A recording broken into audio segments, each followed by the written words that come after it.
You're listening to Power Producers Shop Talk, where we are refining and redefining the sales game by equipping you with the tools you need to differentiate yourself in the marketplace.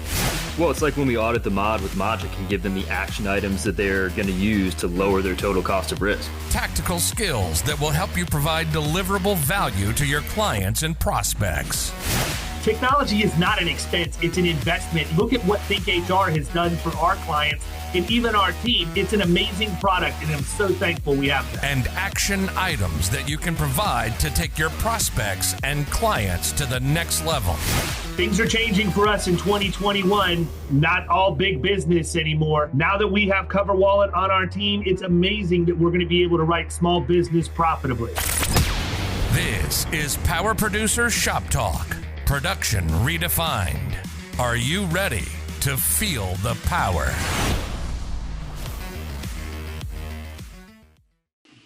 Hey, everybody. Welcome to Power Producers Shop Talk, where we are dead smack in the middle of Cybersecurity Awareness Month. And we're going to shift gears a little bit over last week, and we're going to talk about my number one hack for writing cyber in bulk. And it is something that has worked for me for a number of years, and I'm going to share it with you today. So I like it. I'm excited. Yeah, no, I mean, it's honestly relatively simple to be honest with you. But I think that for me, I'm one of those people who thinks where there's adversity, you can create opportunity. And, you know, one of the places that we have the ability to create opportunity right now is with managed services providers. It is absolutely brutal in the marketplace if you're trying to write cyber and E&O for managed services providers. And so as a result, I mean, look, let's just identify what's happening.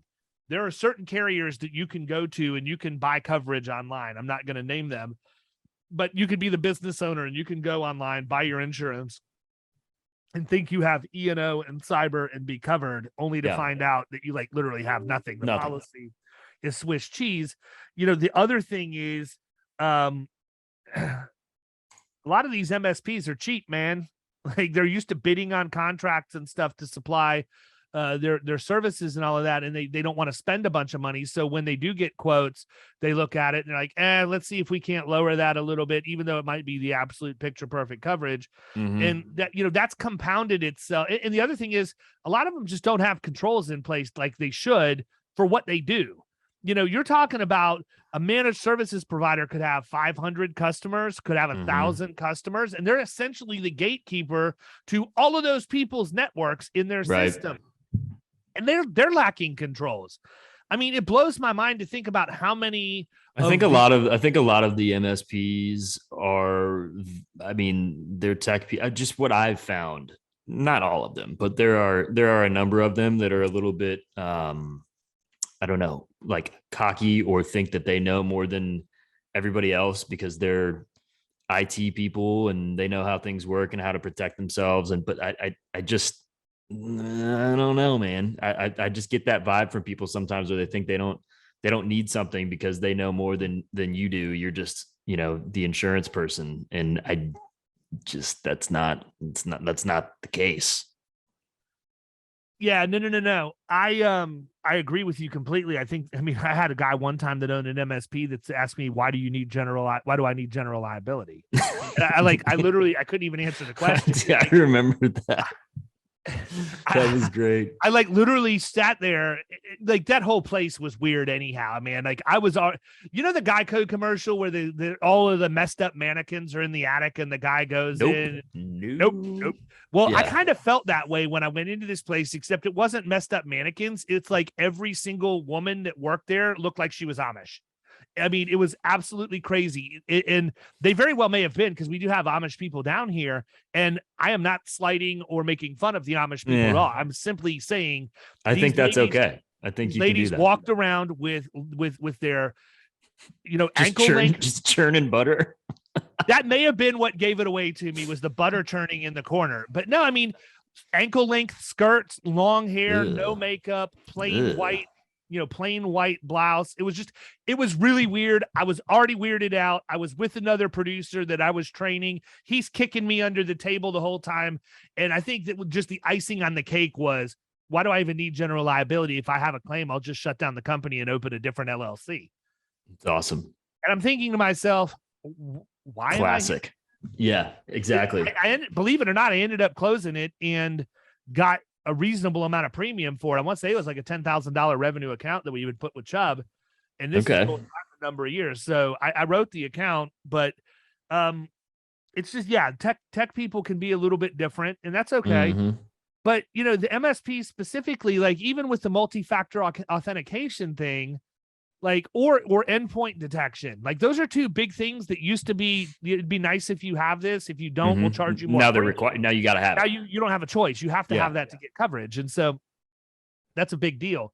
But what I'm talking about is even the risk transfer controls, right? If I'm an MSP or if I'm going to represent an MSP, one of the very first things I want to do, I want to take a look at your master services agreement. What are you telling clients in that legal contract that you define your relationship in, right? And that's where I was headed with it. So, well, I think a lot of them do. What I've found is that a lot of the MSPs, it doesn't just stop there. They're doing all sorts of other things, like installing security cameras and alarm systems and key fob and gate stuff. And it's like, I mean, I have a client that's doing that. It's like every month they call and they're like, hey, can we do this? And I'm just like, okay, so let's start with what you're not doing, because that's going to be easier to run through. But I think that happens and people, and it's either not disclosed and they just think, oh, I've got insurance and, I'll be covered, but they're not really understanding the fact that it's a totally different exposure than what was represented on the front end. And it's leaving them open for disaster. Yeah. Well, and so here's where I was headed with the whole thing, because, at the end of the day, this is about producing, right? I mean, we can talk about some of the finer points of risk transfer and insurance and all of that.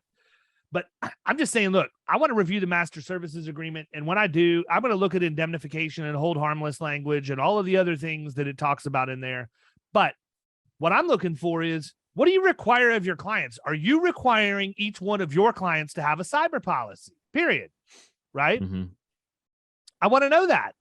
And if you don't, I'm going to tell you need to, because you need to have a first line of defense, right? You can't let your cyber be on the hook for stupid stuff your client may do that could ultimately penetrate your network. So, I say it all the time. I don't want to make one phone call to get 10 phone calls to get one appointment. I want to make one phone call and get 10 appointments.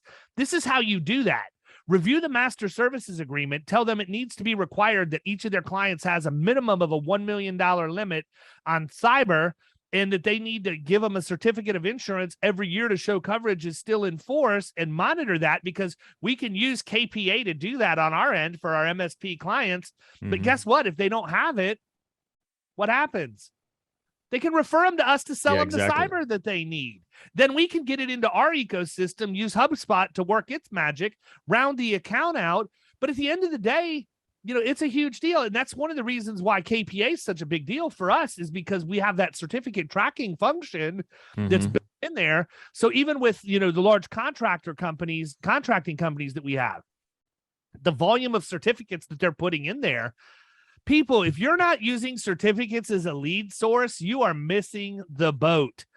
I can have somebody go to upload a certificate into KPA right now. And there's other programs that'll do certificate monitoring for you. That's not the be all end all. It just happens to be the one we use. And so I can have people upload their certificate after we establish what the requirements are. And if it doesn't match, the system's going to kick it out and tell them that. Guess what else? It's going to let me know that, and now it's going to send them a message to say, hey, look, you're not qualified to be a subcontractor, but there's good news. Our agent, Florida Risk Partners, knows exactly what you need and has the ability to provide this coverage for you. We've already alerted them, and an agent will be reaching out to you shortly to see whether or not you need their help. And it's that simple. But man, if you think about the number of times, here's the other thing with certificates. Think about certificate requests that we get. Think about how many times those companies end up having to ask the average agency for it. And look, agents, I get them too. I understand it sucks and it's a pain in the butt and it pisses you off that you get it. But here's where I'm going with this.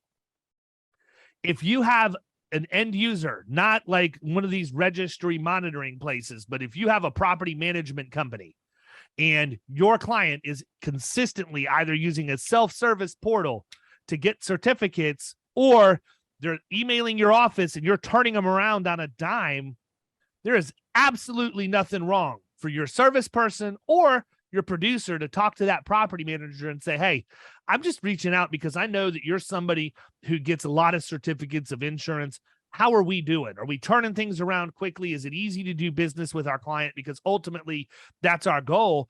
And that person's going to say, man, if you had any idea how many certificates we get, you guys are a dream. We always get what we need as quick as we can. I wish every agent out there was like you.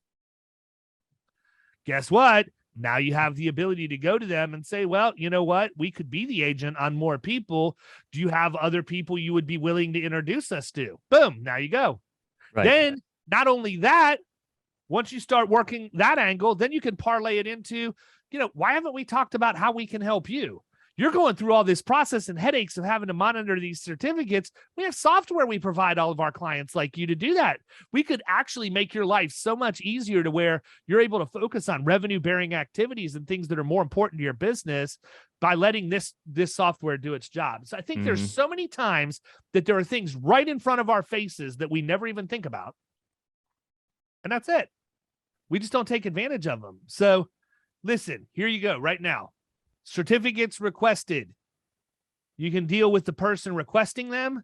If you get deficient certificates for your clients that have deficient coverage, you can go after them, right? If you get somebody who kicks certificates back and says this isn't right, blah blah blah blah blah. A lot of the times when that happens, it's because there's another agency involved, and we're not on that line of coverage. We're dealing with that now, right? Where definitely. We have a client who does not like our advice. Several times a week. Yeah, well, but they don't like our advice that they need $1 million combined single limit on their autos, so we refuse to write the auto.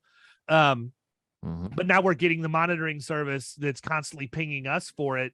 So if that wasn't, so that would be another opportunity to round an account, maybe if the person was more open to it. So it's coming. Yeah. But all that to say, man, we just got to stop and breathe and look around. If we do, we're going to find every opportunity we can to write new business, and that is it. So it doesn't have to be just MSPs. Think about all of your accounts. Maybe you have an accountant. Maybe you have an accountant that you deal with. Maybe you have a law firm that you deal with. Well, I mean, those are great, especially because similar to the property managers, they've got tons of clients themselves. Well, I'm thinking about accounting specifically because what happens if an accountant has a portal that they use for their clients to upload documents back and forth to them? Right. And it's all personally identifiable stuff. Yeah. And the accountant may have cyber. And again, they may not if they don't know what if they don't think it's important. But yeah, they probably aren't addressing that with their business clients on the front end. And what happens if somebody who's got malware on their system goes into that portal and next thing you know, they hit the nerve center, man. Yep. So we need to be looking at all of these relationships that we have where you can get to a lot of people by going one place and leverage those. That's it. I mean, that's the number one hack, man. Review the master services agreement for managed services providers or anybody else. Tell them it's your risk management recommendation that their clients have cyber, and sit back and let the leads roll in. Write the cyber because it's easy to do relatively, and you can get good data from it. And if you can turn that around quick with reasonable pricing and demonstrate that you know what you're talking about, you're going to round all the other lines out with no problem at all. And that's it, period. I mean, it's not that hard, man. It's common sense. I'm with you. All right, everybody. We're wrapping this one up. We will catch you next week. See you.